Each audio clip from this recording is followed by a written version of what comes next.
So I thought I'd do something a little different today, and we're still doing the bacon. No, not bacon.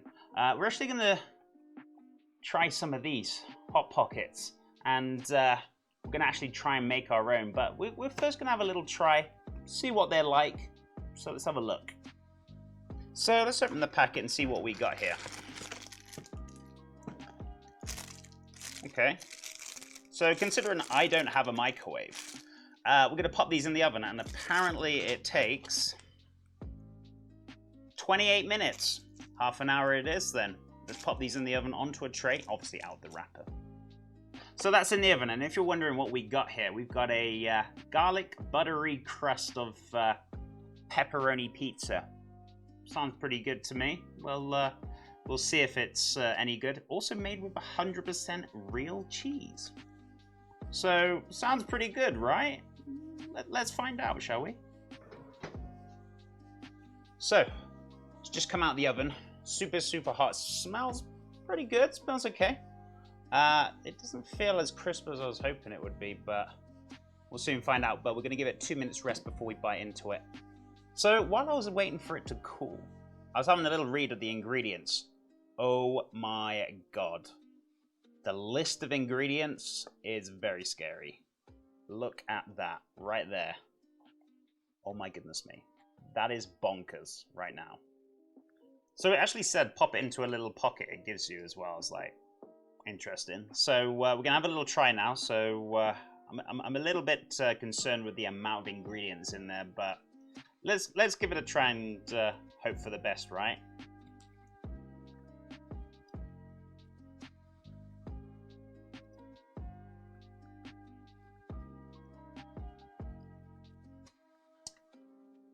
I'm still waiting for the flavor.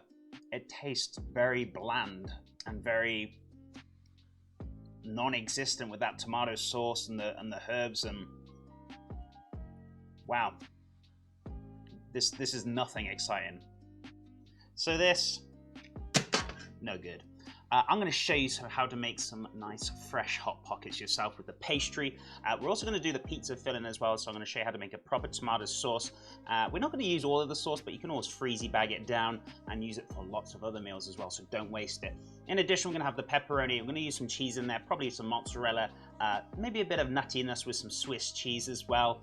And maybe I'll do some other flavors like chorizo and hatch green chili, and maybe ham and cheese. Seems good? Right, let's find out. So the first thing we want to do is start making that delightful pastry. So we're going to need 250 grams of plain or all-purpose flour, or 2 cups, sifted as well. In addition, you want 65 grams of unsalted butter, or 1/4 cup, cut into small cubes. Also 1 pinch of salt as well. And then you want to just incorporate the butter into the flour, crushing it down with your index finger and thumb. So once that butter is incorporated and it's looking nice and fine, we're going to add some milk. So we're going to have 100 ml or 1 cup and 1 tablespoon, or just enough milk until it's bound together. And once that's bound together, just give that a little quick knead for a couple of minutes, just to kind of stretch it out, and then we're going to let it rest. And there we go. And you don't want to knead this too much. Just literally a minute will be absolutely sufficient enough. So cling wrap and then fridge to let it rest for about 1 hour. So we're going to do the tomato sauce next, and you don't need me to show you to make tomato sauce. You know how to make it. I'm only joking, I'm going to show you now. So we're going to finally dice half an onion, and basically you want to keep the root intact, cutting down horizontally, and then making as many layers as you can. The more layers you make, the more finer dice you're going to get out of it, and then cutting vertically, keeping that intact to the root, and then cutting across into that beautiful fine dice.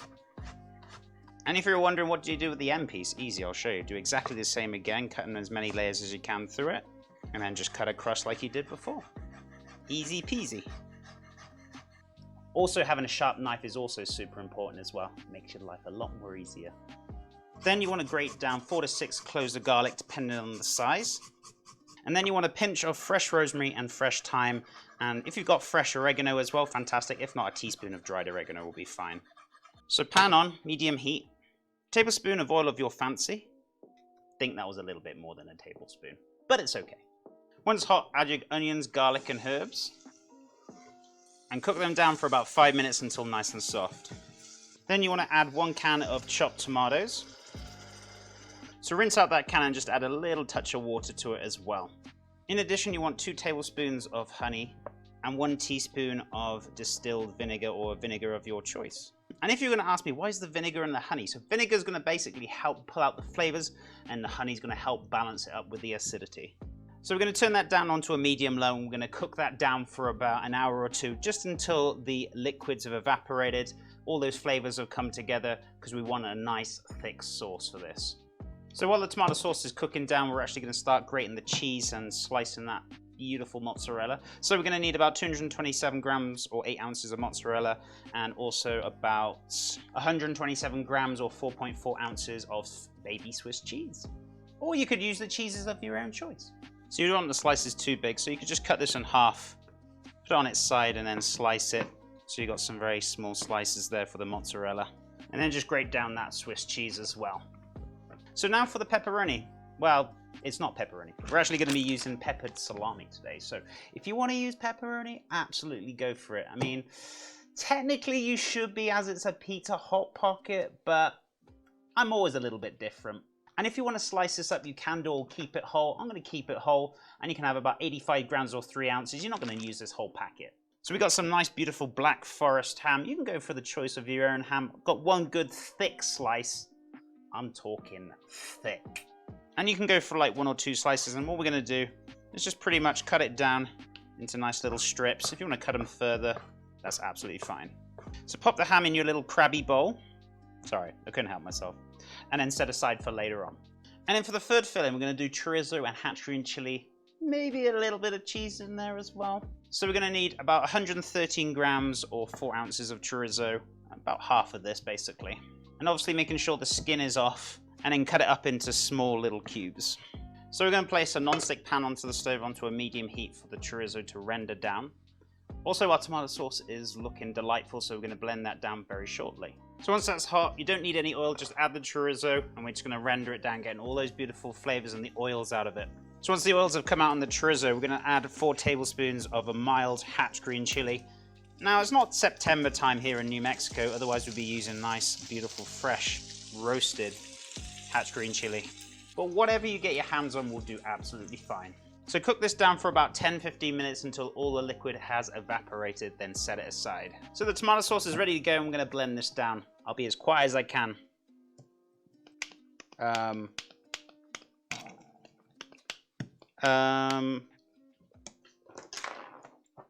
Does help if you plug it in. Then have a taste and season if needed. Just a little pinch or 2 of salt. That's all we're going to need in there. The chorizo and the green chili has rendered right down. Got some beautiful flavors and colors going on in there. So I'm going to let that chill its boots before we start rolling the pastry. So while we're waiting, we may as well preheat that oven to 180 Celsius or 350 Fahrenheit. So the pastry's firmed up. I'm going to just lightly dust the work surface with some flour, and we're going to start rolling this out now. So you can cut this into 3 if you want to, or you can roll the whole thing out like I'm doing right now. It's entirely up to you. And also the dimension we're looking for the hot pockets is 14 centimeters by 14 centimeters, which is 5.5 inches. And I've only just realized I forgot to double my pastry recipe, because I only thought I was going to do 1 filling, and then I changed my mind last minute to do 3. Oopsie doodles. So just make sure you double it if you guys want to do more than just 1 flavor. If not, keep it as it is. So once you've rolled this out, then you can start measuring it for about 14 centimeters if you're a little bit OCD like me and you want it perfect.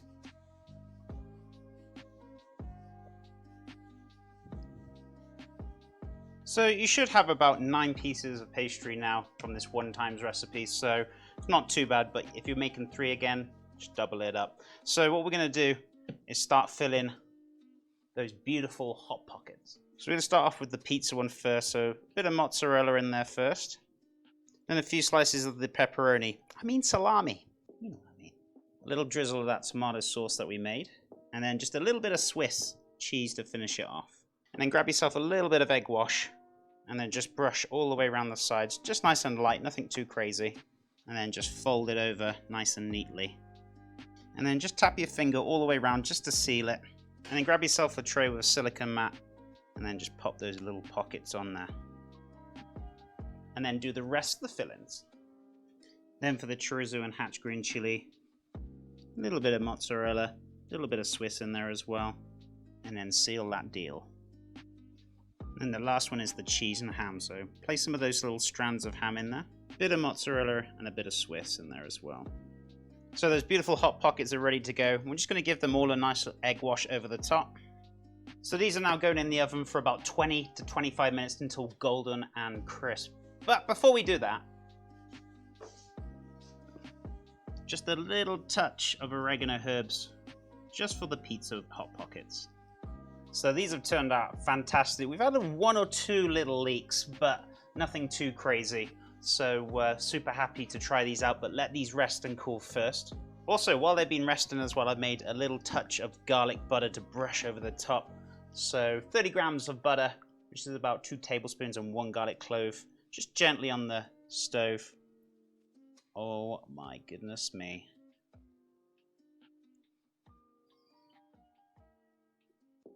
And just to give you guys and gals a little close-up of that beautiful hot pocket. Goodness me, it smells fantastic. And just to give you guys and gals a little cheeky cross-section of this.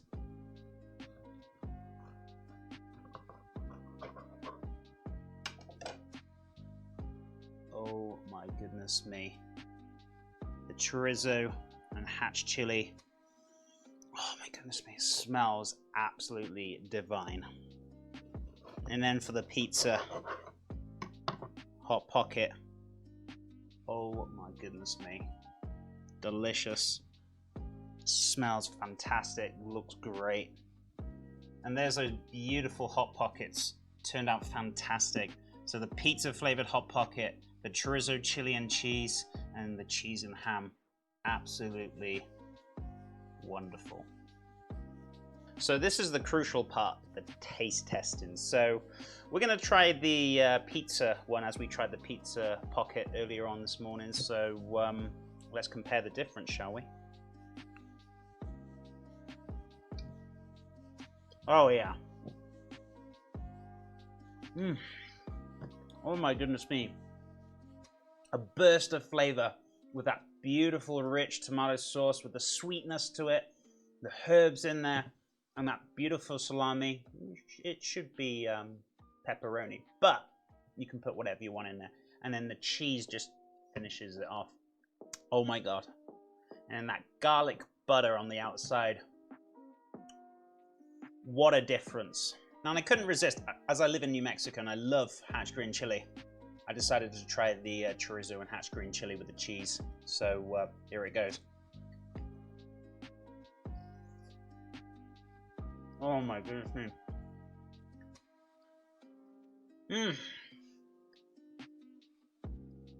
Wow.